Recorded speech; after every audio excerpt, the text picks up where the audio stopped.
വിദേശ വിചാരത്തിൻ്റെ മറ്റൊരു ലക്കത്തിലേക്ക് സ്വാഗതം.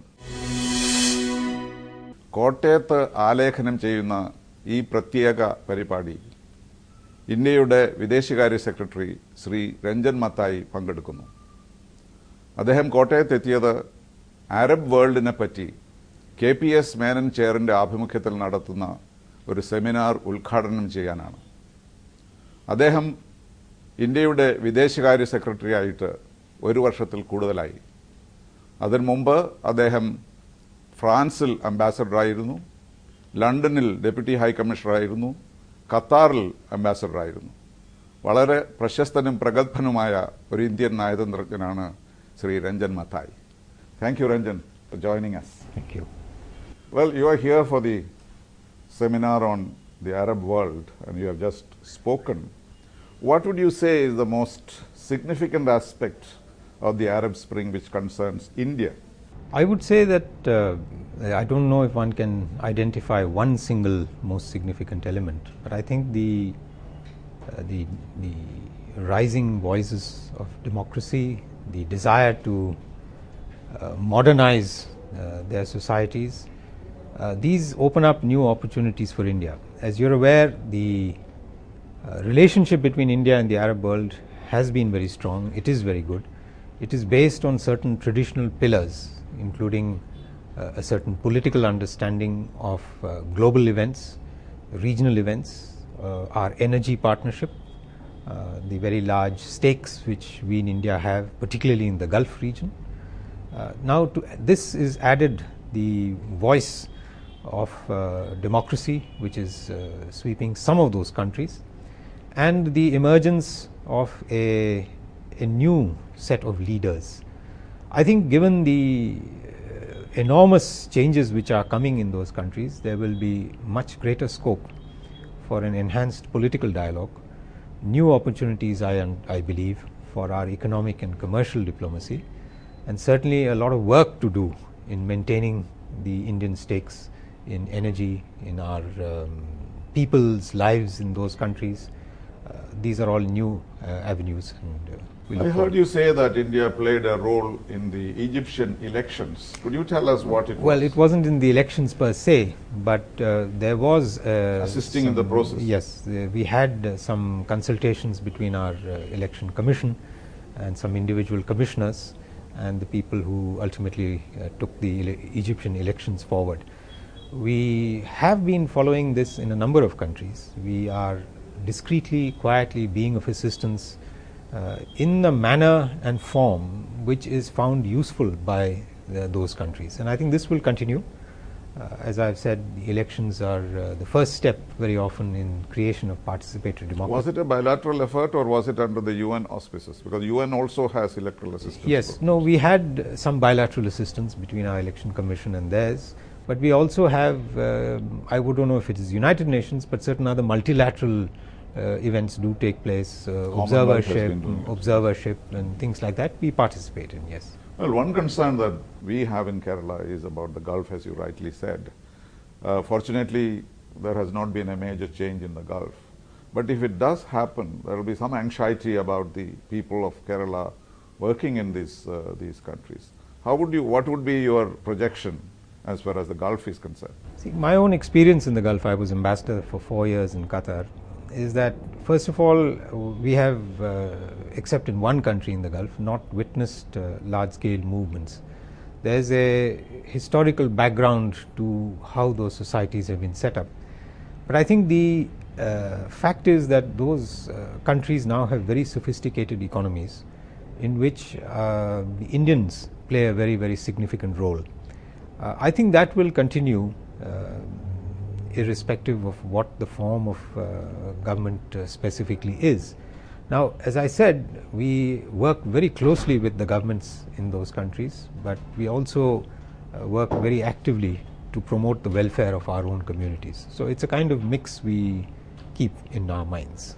Well, if I may change the topic, one matter of great concern to all of us in the last few weeks was our relation with Pakistan. And the Prime Minister said that it cannot be business as usual after what happened on the ceasefire line, on the line of control. So what is it? What does it mean? Have we suspended the peace process? Have we decided not to talk to them? Or how do you see the relationship evolving? Well, I couldn't say we have suspended scale movements. There's a historical background to how those societies have been set up. But I think the fact is that those countries now have very sophisticated economies in which the Indians play a very, very significant role. I think that will continue irrespective of what the form of government specifically is. Now, as I said, we work very closely with the governments in those countries, but we also work very actively to promote the welfare of our own communities. So it's a kind of mix we keep in our minds. Well, if I may change the topic, one matter of great concern to all of us in the last few weeks was our relation with Pakistan. And the Prime Minister said that it cannot be business as usual after what happened on the ceasefire line, on the line of control. So what is it? What does it mean? Have we suspended the peace process? Have we decided not to talk to them? Or how do you see the relationship evolving? Well, I couldn't say we have suspended anything. You know, right through we have been looking for what is our aim in the government. It is to create a normal relationship with Pakistan. Some people take the meaning of the word normalization to mean that you suspend your own interests or the strength of your views. That is not the case. A normal relationship between any two countries takes into account that there are certain norms which are followed in both international sides. relations, and that has to be played by both sides. Now, in this specific instance, you are aware that over the last year we had a series of dialogues with Pakistan on across the board, on water, on the border management, on terrorism, on Though not in the comprehensive dialogue. no, it's a regular dialogue. Let me put it that way, and that concludes with the Foreign Secretary's dialogue, and that's followed by the Foreign Ministers' meeting. So I had gone with the External Affairs Minister in September. We have been thinking of starting the next round. When this particular incident on the border, now let me say, I was actually in Kerala, in Kochi for the Pravasi Bharatiya Divas when this ghastly incident took place, and I reached Delhi in the night, and the very next morning I summoned the High Commissioner of Pakistan, and I conveyed to him our deep sense of shock and anger at what I described as a repugnant act, and called for a certain amount of introspection and inquiry into this. We have conveyed that very strongly, and as I said, this was done immediately. It was not as if we took any time over it, because this is the basic reaction of us in the government, that there are ways in which countries deal with each other. We are aware that the ceasefire on the LOC has been one of the achievements since 2003. It has been a very important step. No, there have been violations. There have been aberrations, and there have been violations, but this kind of act certainly does not fall into the pattern of the kind of behavior expected between any two countries, and we conveyed that.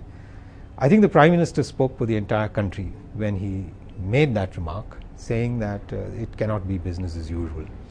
Right now we are in this process of continuing to talk to the Pakistanis, but they know the strength of our feelings. We have some activities which are ongoing, some activities which in fact might be stretched out over time, partly because of this incident and also partly because Pakistan is going in for an election before too long. But what would be your satisfactory solution as far as this is concerned? I think this particular incident is concerned. Well, I think there would have to be some kind of a meeting between the military authorities on the border. They have flag and they meetings. need to identify the people who committed it. They certainly need to talk about it more seriously and at least acknowledge that it took place and find out how this is to be prevented in the future. In fact, that was the very first day we had conveyed, take such actions as are necessary to prevent recurrence in the future. Well, it is for the military authorities in the first case to start the discussion between the two sides, and we'll take it forward from there. But didn't it appear at one point that the public opinion was pushing the government to do certain things? For the first few days till the Prime Minister spoke that. Well, was it deliberate that the government was keeping a very moderate position? Well, and the public was outraged? I'm not so sure that's the case. As I was trying to explain to you, it took me about 4 hours But to that was summon not the publicized. Pakistani High That was Commissioner. not It publicized. certainly came out in the media that he was summoned, and someone remarked that you know, it was that was all. That was certainly not all, but we conveyed our views very, very strongly.